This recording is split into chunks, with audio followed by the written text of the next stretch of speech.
रायडीह टुनतुरी में सोलर जलमीनार का उद्घाटन पंचायत समिति अध्यक्ष मल्लिका चक्रवर्ती ने किया। उद्घाटन सुईसा टुनतुरी अंचल के लोगों को मिलेगा स्वच्छ पानी, होगी पानी की किल्लत दूर, लोगों की डिमांड पूरी। बाघमुंडी विधानसभा क्षेत्र के रायडीह टुनतुरी में शनिवार को एक सोलर जलमीनार का उद्घाटन हुआ, जिसका उद्घाटन बाघमुंडी पंचायत समिति अध्यक्ष मल्लिका चक्रवर्ती ने नारियल फोड़कर किया। इस दौरान पंचायत समिति सदस्य सुजय कोयरी भी मौजूद है। इस दौरान पंचायत समिति सदस्य सुजय कोयरी ने जानकारी देते हुए बताया कि इस सोलर जलमीनार से सुईसा टुनतुरी अंचल के लोगों को स्वच्छ पानी मिलेगा। लोगों की काफी दिनों से सोलर जलमीनार बनाने की मांग थी, जिसे पूरा किया गया।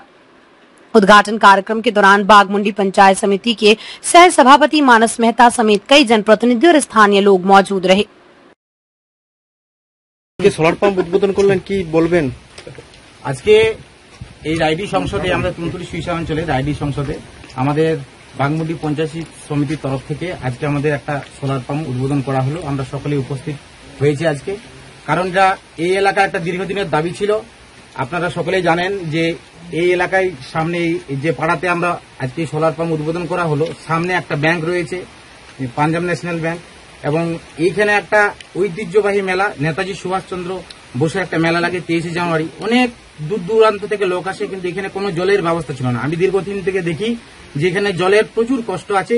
তাই সেই ভাবনা চিন্তা করে এই গ্রামের এই এলাকার স্বার্থে আজকে আমরা এই সোলার পাম্প পঞ্চায়েত সমিতির তরফ থেকে উদ্বোধন করলাম। আমরা আশা করি আগামী দিনে যে সকল সমস্যাগুলো আছে এই এলাকায় তার এক এক করে আমরা সমাধান করে যাব, এবং দিদির যে উন্নয়নের বার্তা আমরা এক এক করে এগিয়ে যাব এবং সমস্যা সমাধানের চেষ্টা করব। আপনার পরিচয়? আমি সুজয় কোয়রি, বাঘমুন্ডি পঞ্চায়েত সমিতির সদস্য।